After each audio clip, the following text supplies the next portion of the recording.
And what I wanted to do with this book was not just look at popular figures or recognizable figures, but try to explain why these particular figures gained the kind of resonance that they did, not take them for granted.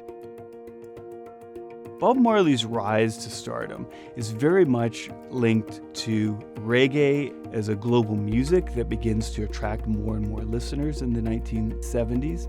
But the other thing about Bob Marley is that his very strong political messages, his messages of liberation, critique of authoritarian governments, resonated really widely in Africa, in Latin America, not just in the Caribbean.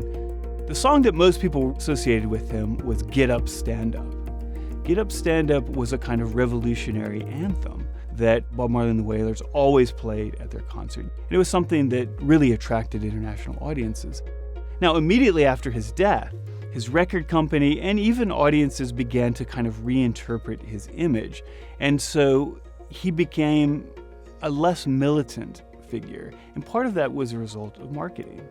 But he's been interpreted as a kind of transcendent spiritual icon, a kind of visionary of a more concordant world. And those were part of his persona during his life and his music. It's just that we collectively have come to emphasize that dimension of his canon as opposed to his more revolutionary message, which was strongly emphasized during his lifetime.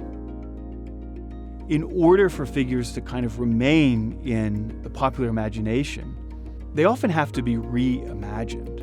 And that's really the story of many, many iconic figures, ones that remain in the collective memory, remain in popular consciousness. They do so, again, because we see them differently in new historical contexts, in new geopolitical, new international